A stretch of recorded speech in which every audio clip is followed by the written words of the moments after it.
اگر واقعی اگر نیکی کمانا چاہتے ہو نا تو مسجد کے اماموں کی تنخواہیں بڑھا دو یار. اگر ایک گھر سے امام صاحب کے 100 روپے جاتے ہیں تو 200 روپے مہینے کر دو.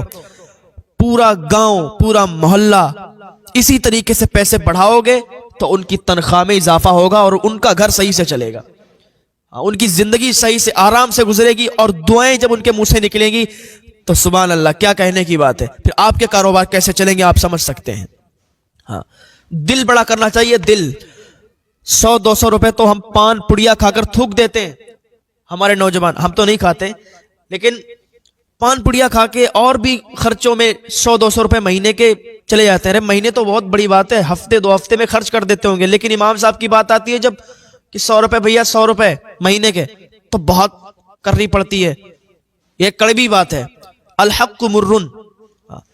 تو ایسا نہ سوچا کریں. امام صاحب کو اگر پیسے بڑھا کے کریں گے نا تو ان کے دل سے دعائیں نکلیں گی, اور 5 ٹائم کی نماز پڑھنے والے انسان کے دل سے جب دعائیں نکلتی ہیں تو پھر کیسی قبول ہوتی ہیں آپ کو تو پتہ ہی ہے. ہاں, اللہ پاک ہمیں ہدایت کی توفیق عطا فرمائے, اپنے امام کی عزت کرنے کی توفیق عطا فرمائے, امام کی زیادہ سے زیادہ تنخواہ بڑھانے کی توفیق عطا فرمائے. یار ہماری 50,000 1 لاکھ ہو کے بھی ہم پریشان ہیں, امام صاحب کی 5,000 10,000 میں کیسے خرچہ چل جاتا ہے یار, سوچنے والی بات ہے.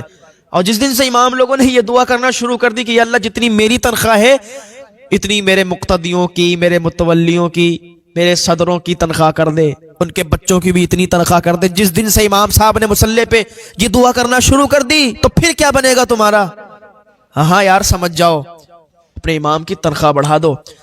ہم نہیں کہتے کہ اگر تم غریب ہو 100 روپے دیتے ہو مہینے کے تو دو, لیکن جو مالدار ہیں تو تھوڑا پیسے والے ہیں تو 100-200 میں کوئی کمی نہیں. یار غریب آدمی بڑھا دیتا ہے, غریب آدمی اگر 100 روپے دیتا ہے اس سے کہہ دو تو وہ 200 کر دے گا, لیکن جس کے پاس پیسے ہیں جو مالدار ہے اسے عزت راس نہیں آتی. 100 روپے اگر امام صاحب کو مہینے کے جاتے ہیں تو اگر کوئی کہتے 200 دے دو تو لڑ جائے گا. 200 کیسے دے دے, 100 دیتے ہیں تب تو اتنی بڑی بات پڑتی ہے ہمارے لیے, 100 ہی بہت ہے.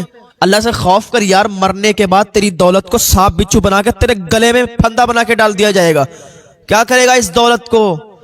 ارے اپنے امام کے کام نہیں آ سکتا, علماء کے کام نہیں آ سکتا, ائمہ کے کام نہیں آ سکتا, تیری دولت ان کے کام میں نہیں آ سکتی تو پھر کس کام میں آ سکتی ہے؟ اگر آج ہمارے بچے کی طبیعت خراب ہو جائے تو ہم 10 لاکھ روپے خرچ کر دیں گے لیکن ہمیں کچھ فرق نہیں پڑے گا. لیکن امام صاحب کو اگر ہم تھوڑی تنخواہ بڑھا دیتے ہیں, اگر 5-10 ہزار کر دیں, 10 ہے 15,000 یا 20,000 تنخواہ کر دیں تو پھر ہمیں فرق پڑتا ہے. یہ کیوں ہوتا ہے یار؟ ایسا نہیں کرنا چاہیے. اگر اپنے امام کو خوش رکھو گے نا تو پتہ ہے غیب سے تمہاری مدد ہوا کرے گی. اگر تمہارے گھر کوئی بیمار ہے, تمہارا امام تم سے خوش ہے اور اسی خوشی کے ماحول میں اس نے تمہارے بچے کے لیے تمہارے گھر پہ اگر دعا کر دی نا تو وہ دعا باب اجابت سے ٹکرائے گی, وہ دعا قبول ہو جائے گی اور تمہارے گھر کی بیماریاں ختم ہو جائیں گی.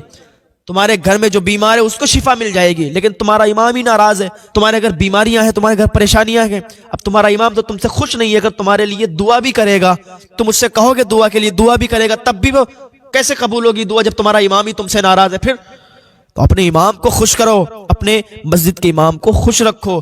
اگر مسجد کا امام خوش ہوگا تو پورا محلہ خوش ہوگا, پورا گاؤں خوش ہوگا, پوری بستی پورا شہر خوش ہوگا. ہم تو یہ چاہتے ہیں کہ ہر انسان خوش رہے, ہر انسان کے چہرے پہ خوشی رہے, ہر انسان کی زبان سے میٹھے الفاظ نکلیں.